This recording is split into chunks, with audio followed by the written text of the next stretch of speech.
warahmatullahi wabarakatuh. Nama saya Tri Winawati, calon guru penggerak angkatan 9. Hari ini saya akan mengadakan tahapan supervisi. Perkenalkan, di samping saya adalah saya Eka Nini Santoso sebagai rekan sejawat dari Putri Winawati. Di sini saya sebagai guru materi. Oke.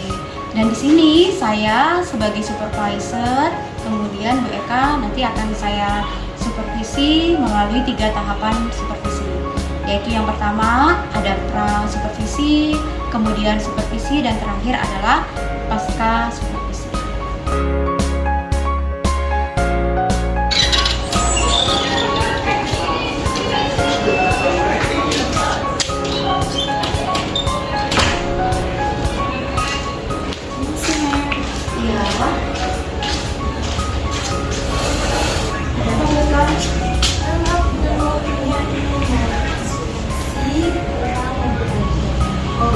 Untuk supervisi ya, saya cek dulu ya BK. Gimana kabarnya BK hari ini? Alhamdulillah Sedikit capek. Kenapa kok capek? ya kan biasanya ketemu siswa itu menguras emosi. Oh begitu. Yang mana nih yang akan dijadikan usia mem untuk supervisi?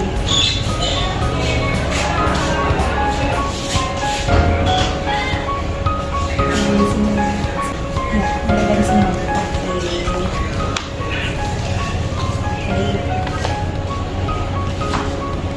Begini BK, untuk supervisi ini ada 3 tahapan ya. Yang pertama adalah pra supervisi, kemudian yang kedua supervisi, dan yang terakhir adalah pasca supervisi. Hari ini kita akan melaksanakan pra supervisi terlebih dahulu ya. Jadi di sini saya ingin mengetahui bagaimana rencana Bu Eka sendiri ketika nanti saya akan mensupervisi kelas. Ya, baik. Jadi tujuan supervisi ini seperti itu Bu Eka. Tujuannya yaitu kita saling memberikan bantuan ya untuk meningkatkan kompetensi pedagogik dan juga profesional dari guru ya, sehingga proses pembelajaran di kelas lebih baik. Oke, ada beberapa pertanyaan yang ingin saya tanyakan ke Bu Eka nih. Dari modul ajar yang sudah Ibu buat, ya, tujuan pembelajarannya apa Bu? tujuan pembelajarannya itu untuk agar siswa mengetahui hukum dasar kimia. Jadi ada 5 hukum dasar. Ada 5 Hukum dasar. Bisa dijelaskan Bu? Hukum dasarnya itu ada hukum ketentuan dasar, perbandingan tetap, perbandingan ganda, terus perbandingan volume, sama ini ketatapan levasi. Nah, jadi tujuan pembelajarannya ya Bu ya. Aspek pengembangan yang ingin Ibu capai apa Bu ketika aktivitas pembelajaran di kelas? Kalau buat yang ketika di supervisi itu memang nanti ada aspek mengamati, mendemonstrasikan, menyimpulkan seperti itu. Nah, Ibu bisa jelaskan satu persatu lebih rinci apa yang diamati seperti itu? Untuk pembelajaran berarti ya. Ah ya, boleh. Jadi nanti niatnya ketika supervisi itu nanti saya mau ngajak siswa ke lab. Ya. Jadi sekalian saya mau lihat keterampilan siswa itu seperti apa. Karena kan kalau di kurikulum mereka tidak ada permintaan secara eksplisit kalau ada nilai keterampilan. Kan tetap harus ada penilaian itu gitu kan. Nanti saya mau bawa siswa ke lab karena nanti di sana di lab tidak memungkinkan bekerja di lab dalam kelompok besar, tidak memungkinkan juga bekerja individu. Jadi saya akan membentuk beberapa kelompok kecil. Kemungkinan satu kelompok itu isinya 4 orang. Diusahakan 4 orang, nanti saya persiapkan dulu alat penjelasannya. Nah, dari 4 orang ini dia tidak melulu mengerjakan hal yang sama. Karena kalau 4 orang ini walaupun sudah kecil tapi mengerjakan hal yang sama, nanti pasti ada yang nganggur. Jadi 4 orang ini nanti punya tanggung jawabnya sendiri-sendiri. ada yang mengerjakan sesuai langkah-langkah praktikum yang pastinya nanti saya jelaskan sebelum pembelajaran. Pendahuluan itu tetap ada nanti Bang. Nah, nanti mulai saya jelaskan langkah-langkahnya ngapain. Nah, 2 orang kemungkinan nanti mengerjakan sesuai langkah-langkah itu. Orang ketiga nanti harus ada yang berperan sebagai dokumentasi. Jadi 4 orang ini akan dibagi berbeda-beda tugasnya begitu ya? Sesuai dengan kecenderungannya, sifatnya Minat mereka. minatnya.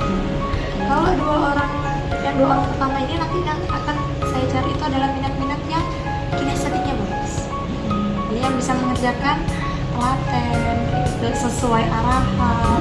Karena kalau dipilihnya yang uraan, apalagi di lab kan bahaya gitu Mbak. Nah, terus kalau yang bagian dokumentasi ini saya cari nanti ke mereka-mereka yang suka ke desain grafis atau suka editing. Jadi langkah-langkah persiapannya mereka bisa mereka lihat lagi ketika di rumah. Dalam dokumentasi ini harus memenuhi beberapa aturan yang nanti saya berikan. Berarti Bu Eka sudah menerapkan pembelajaran diferensiasi ya Bu ya? Bagus nih Bu. Nah, orang keempatnya ini Mem, itu yang buat laporan. Jadi mencatat data hasil percobaan, apa saja yang ditanggapi gitu. Tapi 4 orang ini namanya di kelompok tetap harus ada diskusi bersama. Mungkin yang dokumentasi cuma mau dokumentasi aja gitu, tidak mau kerja yang lain gitu. Nah, berarti rancangan pembelajarannya Ibu sendiri sesuai dengan apa yang sudah Ibu tulis di modul ajar ini ya? Jadi ada pengamatan yang pertama ya, kemudian setelah itu demonstrasinya yaitu praktikum ya.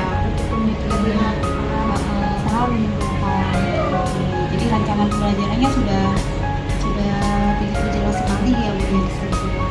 Sampai mau tanya, misal nanti di lab kan selama proses mereka mengerjakan itu ada senggang waktu saya gimana ngapain. Misal saya kasih biar mereka nggak jenuh itu apa? Nah, menurut Bu Eka sendiri bagaimana? Menurut saya nggak apa-apa selama jenis musiknya, genrenya itu cukup. Boleh. Bukannya kayak rock gitu. Jadi nanti Tapi itu melenceng ada istilahnya ada mindfulness ya seperti itu ya. Boleh. berarti tidak melenceng kan ya Bang ya? Bagus, tidak apa-apa. Ya. Jadi nanti BK akan menerapkan mindfulness ya ketika di praktikum itu. Dan konsepnya sendiri mindfulnessnya ada di mana BK tuh? Apa ada di pendahuluannya atau di kegiatan inti? Di kegiatan intinya ya. Bisa dijelaskan di kegiatan inti yang bagian mana? Nanti kan ketika kegiatan inti pertama pasti saya menerapkan tanggung jawab masing-masing siswa yang tadi 4 itu, langkah-langkahnya, terus saya kasih kesempatan mereka langkahnya nanti ditanyakan gitu. Jadi kalau sudah berjalan, nah baru saya terapin yang untuk Sih, bagus nih Bu. Ya. Nah, sebenarnya ini ide Ibu sendiri ya untuk menerapkan itu. Nah, tujuannya apa nih Bu sebenarnya? tujuannya mindfulness sekali. Ya. Sebenarnya Soalnya kan saya lihat ketika pelajaran praktikum kan harus serius gitu ya, harus hati-hati. Nah, ini Bu Eka sudah menerapkan model mindfulness nih Bu di sela-sela pembelajaran itu nih. Nah, ini apa nih tujuannya Bu Eka sendiri? kalau menurut pendapat saya pribadi ya, tujuannya itu biar kondisi waktu praktikum itu tidak sempurna dalam pandang. Jadi apa ya, biar mereka bisa relax, terus gak gopo. Kalau di lab mereka gopo, kerjain apa-apa keburu-buru gitu kan nanti malah bahaya kan peserta didiknya juga. Mereka bisa dijelaskan kembali nih Bu strategi yang ingin Ibu pakai dalam proses pembelajaran nanti, aktivitas pembelajaran. Aktivitas pembelajarannya Strateginya. ada brainstorming, terus lagi discussion pasti, sama berdiferensiasinya itu tadi, tiap anak punya tanggung jawabnya masing-masing dan harus ya bertanggung jawab terhadap tugasnya itu tadi. Jadi target ibu sendiri apa? Target saya sendiri itu menggali kemampuan anak dengan cara yang berbeda-beda, dengan tujuan mereka tuh dapat hasil yang sama, Prosesnya berbeda, tujuannya tetap sama, sesuai dengan tujuan pembelajaran yang tadi disebutkan itu ya. Oke, Bu, kita langsung ini ya untuk membahas tentang waktu supervisinya nih BK ya. Iya. Ini kira-kira BK kapan nih di supervisi? Kemungkinan materi itu ada sekitar bulan Januari, antara pertengahan atau akhir. Pertengahan Januari Bu ya. Nanti lebih rincinya, lebih detailnya Ya, nanti saya ya, menghadapkan di Januari. Kemudian ruang lingkup materinya tentang hukum-hukum dasar kimia. hukum dasar kimia. Nah, ini sasarannya kelas berapa Bu? Saya inginnya ke kelas 10/4 di hari Kelas 10/4 ya, Rabu. hari Rabu. Kan bisa aku di hari Rabu. Hari Rabu ya? Insya Allah bisa. Jam keberapa nih BK? Hari Jam Rabu? pertama sampai ketiga. Yang pertama sampai ketiga. Bisa ini. Ya, bisa. Nah setelah tahapan prasupervisi ini, nanti kan BK sudah kesepakatan nih dengan saya waktu ya, kemudian apa saja yang harus ibu persiapkan, ibu juga sudah sesuai dengan modul ajarnya dipersiapkan ya Bu ya. Kemudian untuk pasca supervisinya BK sekarang, untuk pasca supervisinya seperti apa nih? Di pasca supervisi ini nanti kita ngobrol-ngobrol lagi BK. Jadi ketika supervisi akan mengamati ketika BK belajar di kelas, jadi BK nggak usah gugup ya, anggap saja seperti teman-teman yang lain ya, BK mengajar seperti biasanya, saya hanya mengamati saja, melihat bagaimana BK ketika mengadakan aktivitas ya pembelajaran di kelas tentang praktikum tadi, hukum-hukum dasar kimia itu. Nah itu ya, jadi nggak usah merasa bingung. Kemudian Pasca supervisi itu seperti evaluasi gitu. ya, jadi evaluasi, tindak lanjutnya, refleksi ya.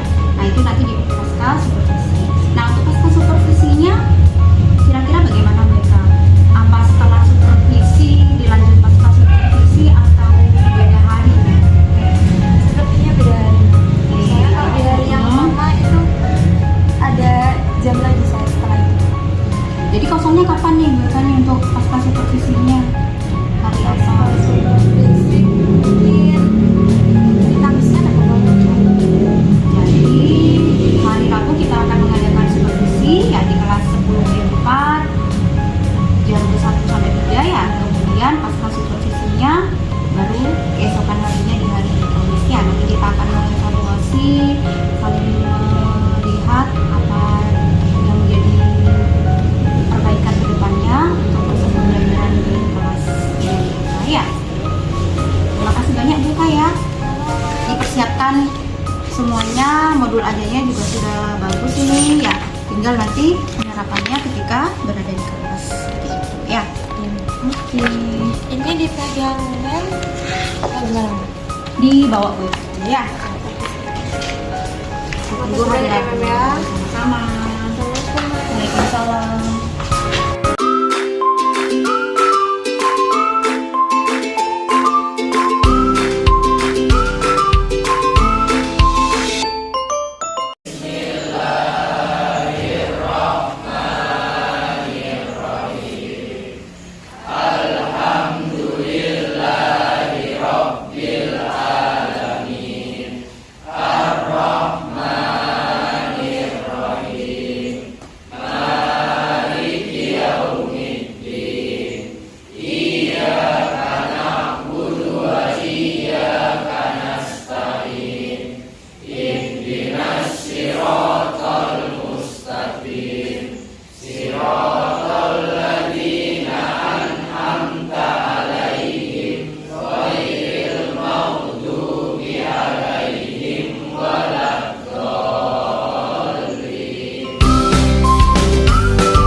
Dia siapa?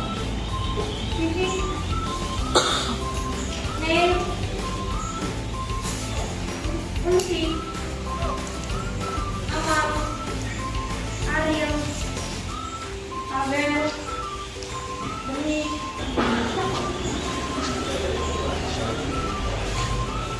Semua buku catatan saya minta sudah ditumpuk di pojok. Oke, dan di atas meja buku catatan sama novelnya kalian tumpuk di sebelah kiri meja. Dalam satu meja udah rapi di sebelah kiri semua.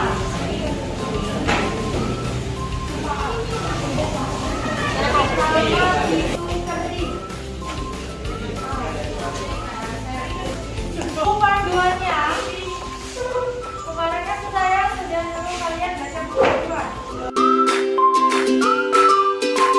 Hari ini kita mau melakukan percobaan tentang hukum dasar kimia ya.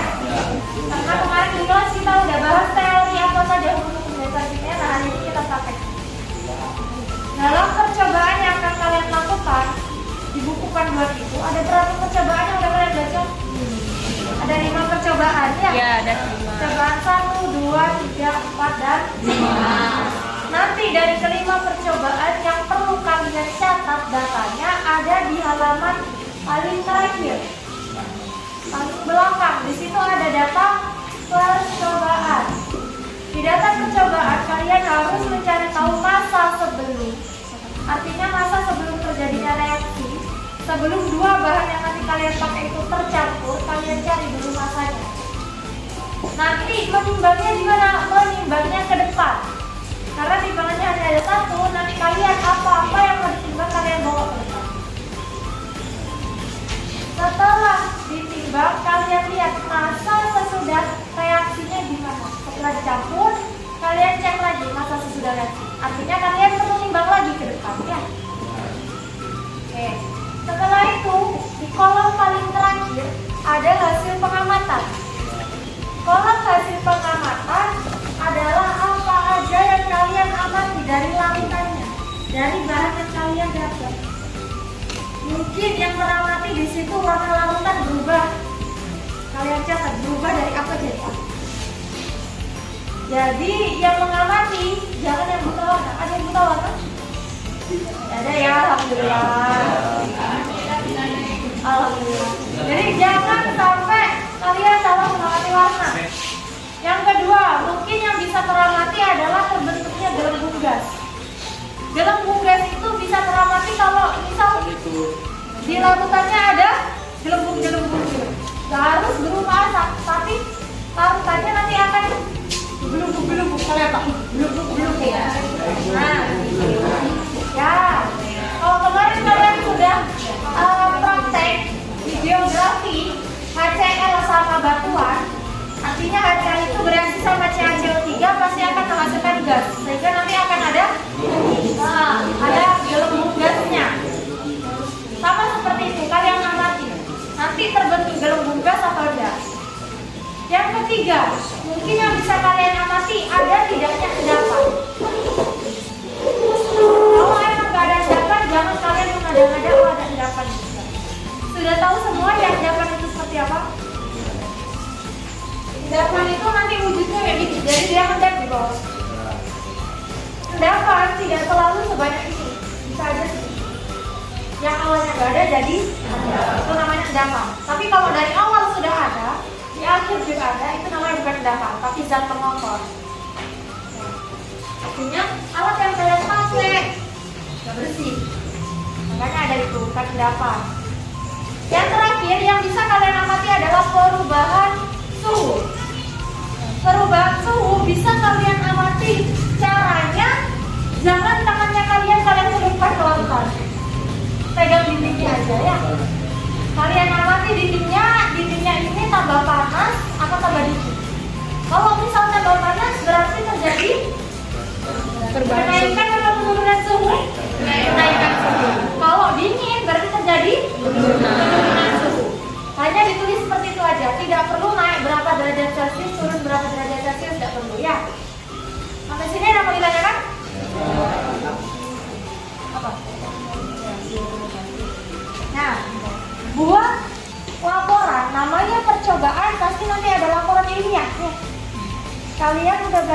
sistematika laporan ilmiah kan ya? Latar belakang, landasan teori. Tapi karena kalian Gen Z, pasti kan nggak terlalu suka kalau laporannya banyak tulisan gitu.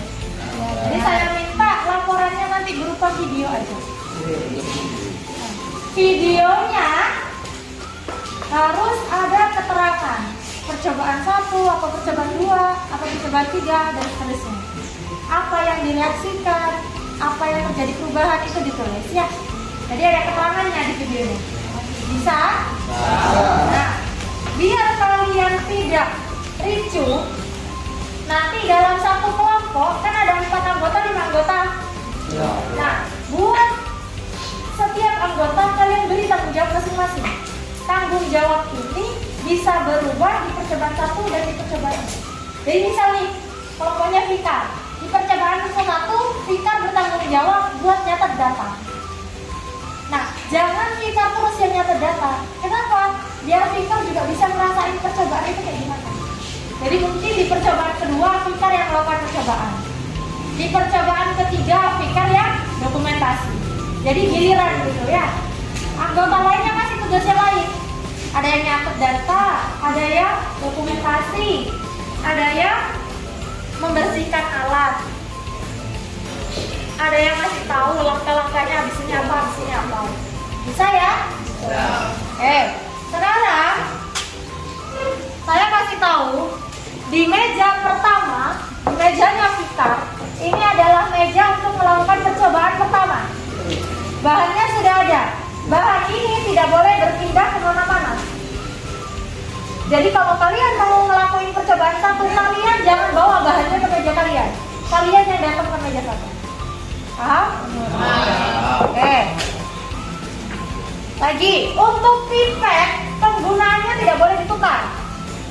Pipet yang warnanya coklat, ini digunakan untuk larutan HCl. Jangan sampai jalan-jalan pipet ataupun bahannya. Nah, buat pipet yang karetnya merah dipakai buat larutan NaOH. Jangan sampai ketuker, taruh di sebelahnya.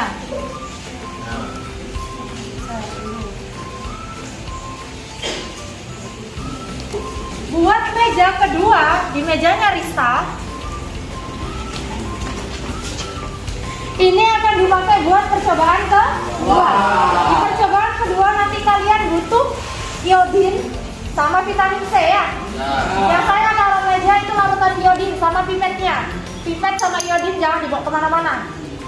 Vitamin C-nya di mana? Vitamin C-nya nanti kalian minta ke depan barengan sama nimbang.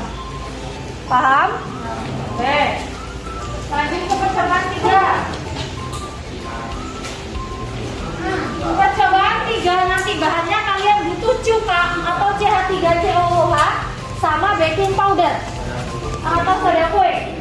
Di sini sudah ada cukanya, sudah ada pipetnya, baking powdernya juga ada, ini spatulanya ada. Jangan ditukar-tukar, oke? Nah, ada di mejanya Raffi.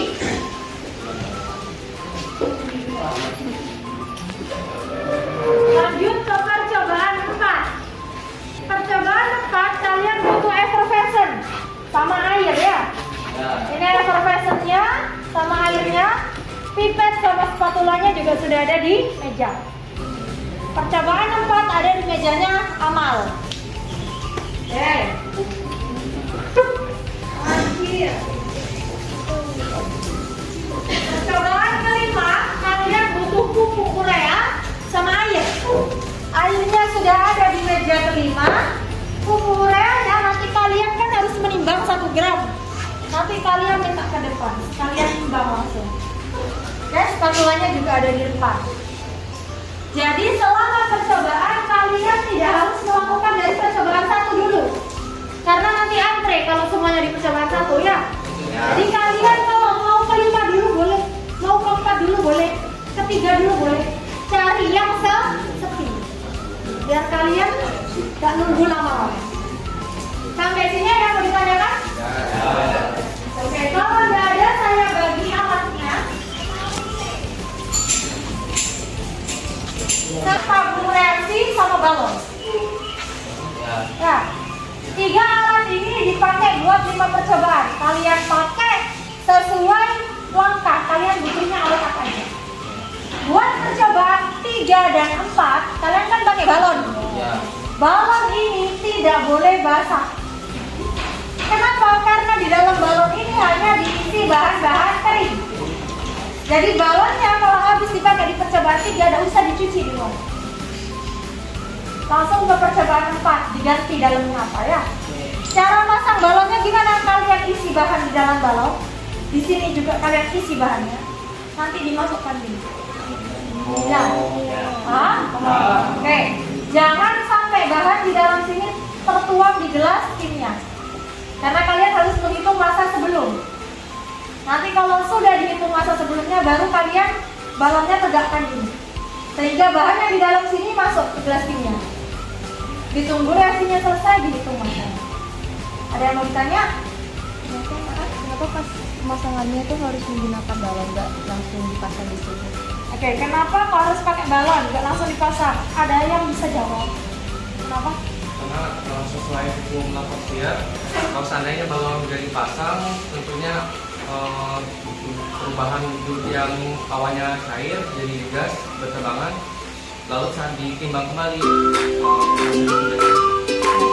Itu alasannya ya.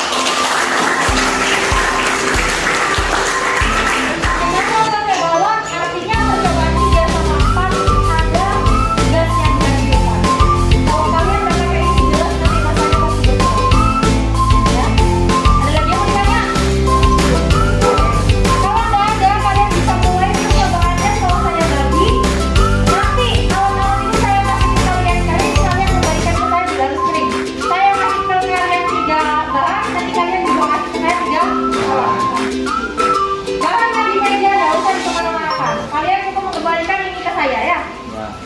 Tisu-tisu yang sudah kalian pakai jangan berantakan di meja, langsung buang di depan. Ada yang mau ditanya? Setelah percobaan 1 selesai, larutannya kalian buang, alatnya kalian keringkan pakai tisu. Biar gak lama-lama nyuci. Ya. Oke, yuk tepuk ke depan ambil alat. Semua bilang semua nggak bisa semua ambil alat.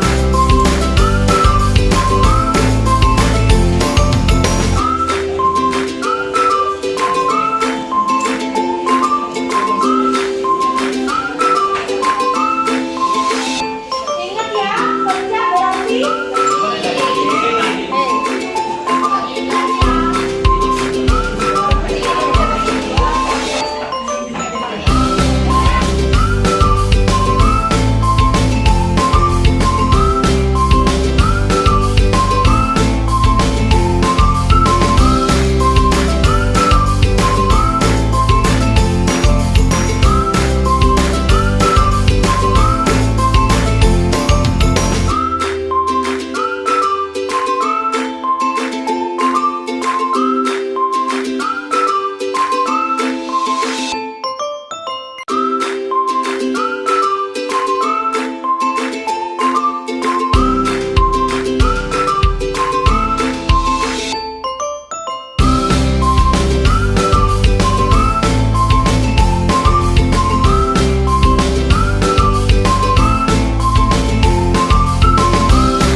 bedanya 27, satunya 26. Nah itu pasti alasan, soalnya bedanya kan jauh.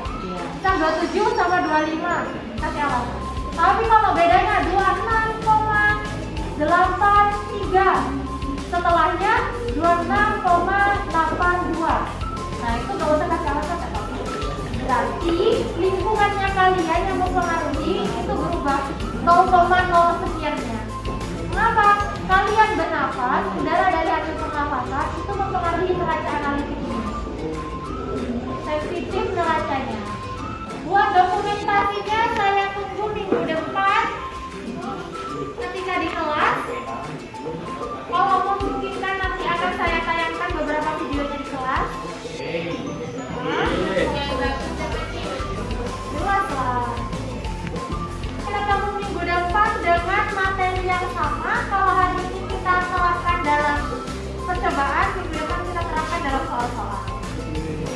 setelah ini kalian kembali ke kelas ya, dibawa ke kelas buku literasi, novel, sama bupenanya, buku catatannya biarkan di sini. Catatannya dikumpulkan. Sudah ya, saya akhiri. Wassalamualaikum warahmatullahi wabarakatuh.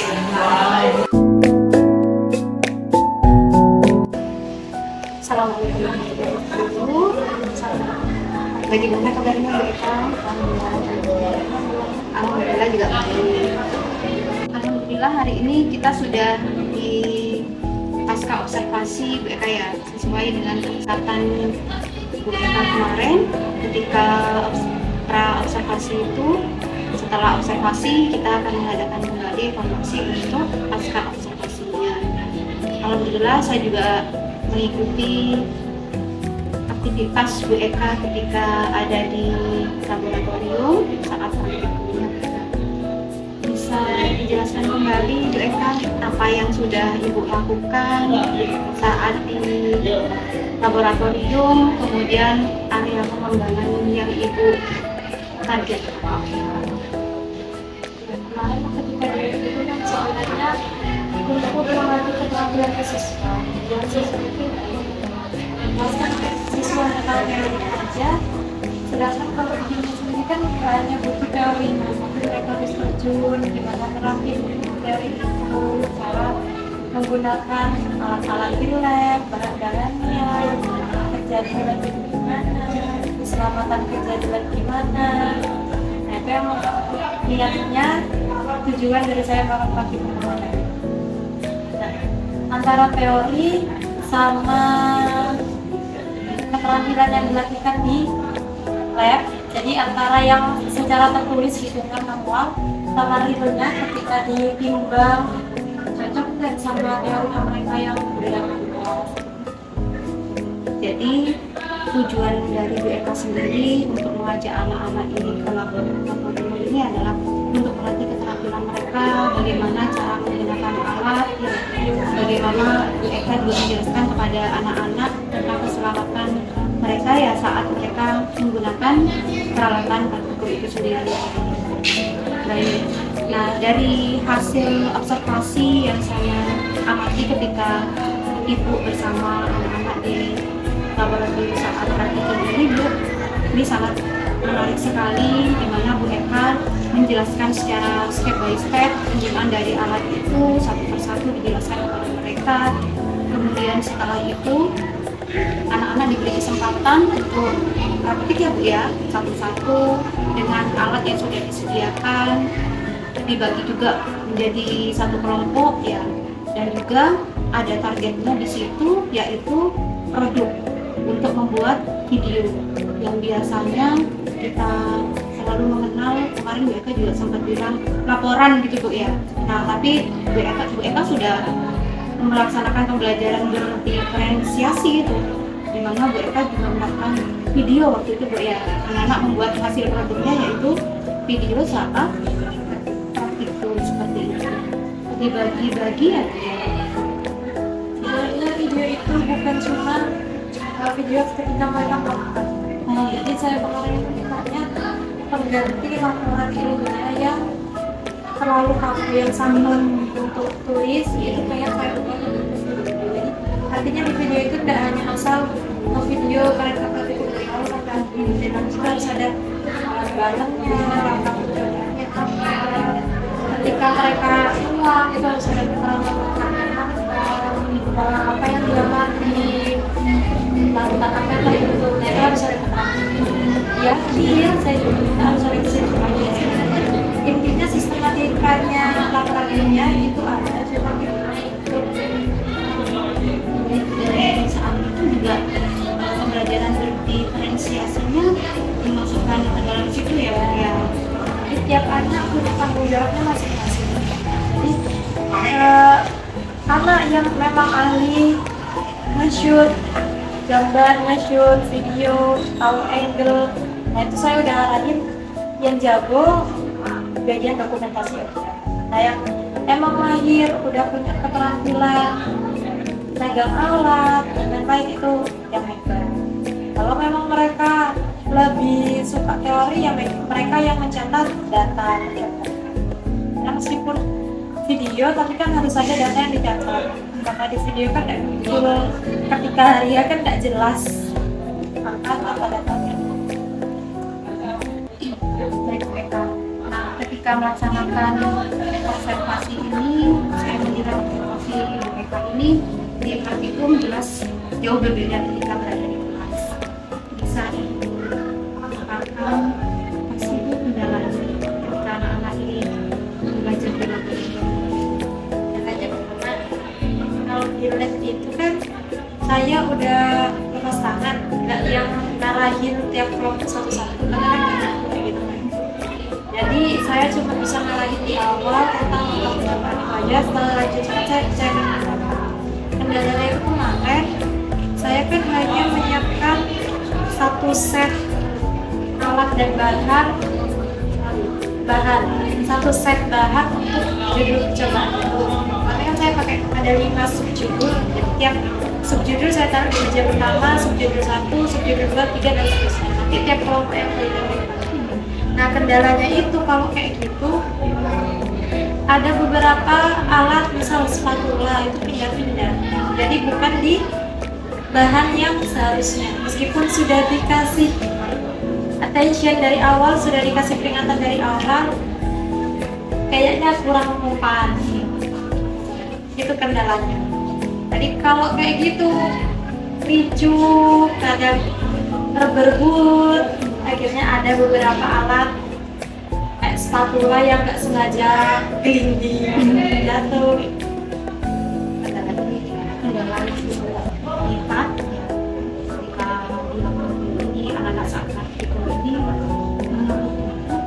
apa yang sebaiknya waktu kita mengadakan praktikum kembali dengan anak-anak, mengajak kembali anak-anak untuk praktikum dengan teori yang berbeda, Dan kemungkinan nanti ketika ada percobaan lagi, setiap set itu rencananya mau saya taruh di tiap meja. Atau kalau tiap kelompok udah ada setnya sendiri-sendiri, jadi kelompok nggak perlu keliling ke meja-meja tertentu. Misal nanti perkara subjudulnya itu berbeda, gitu kan nggak masalah kan, yang penting topiknya sama. Nah nanti conditional antara bahan sama alat yang sendiri, karena kan juga bahasa sama. yang kemarin ini praktikum yang pertama ya Bu, berkenan 10 etik ya. Semester 2 ke semester dari semester 1 Dari semester dari semester 1 sudah praktikum yang ke dari praktikum yang sudah 2 kali dilaksanakan, saya yakin mereka juga punya istilahnya target seperti itu, apa yang akan digunakan kembali agar anak-anak ini lebih terampil lagi gitu.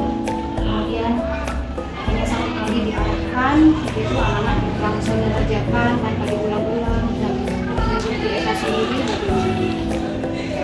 dan iya. ke depan ini rencananya pakai bahan-bahan yang ada di sini, maksudnya bukan bahan yang pindah, bahan tambahan ambil yang mungkin bisa dibikin mana bisa dimanfaatkan di sini. Nanti buat satu produk rencana ya Pak, buat satu produk, jadi produk ini bisa dimanfaatkan sabun, pelembab bibir.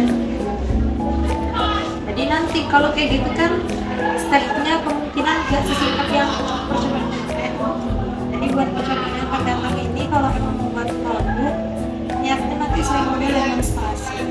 Jadi per step saya contohkan, nanti mereka ikuti, sudah selesai saya contohkan bahkan.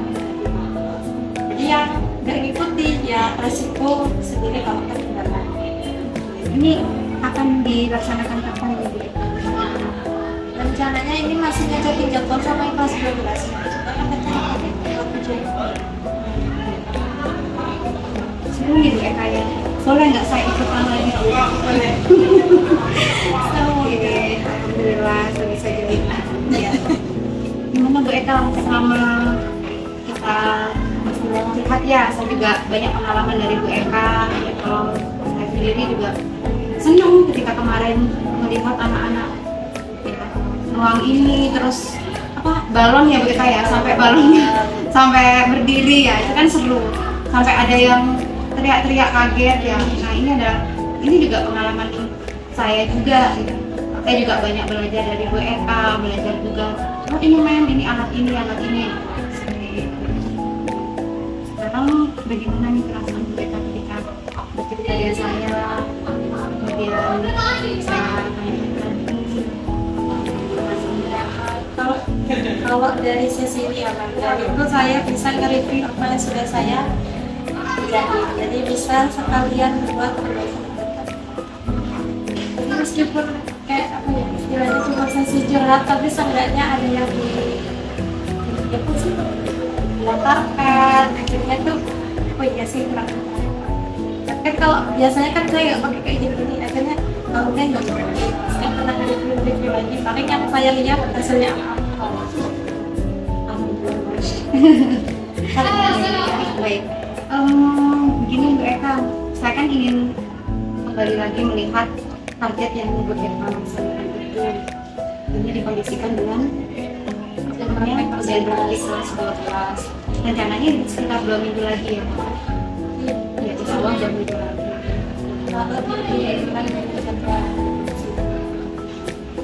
Nah, saya juga ingin nanti apa yang sudah Ibu karyakan ini kemudian bisa diceritakan kembali ke saya ya, saya sudah melakukan ini ya, kemudian apakah ada istilahnya ada perbaikan sudah bagus, sudah seperti ini.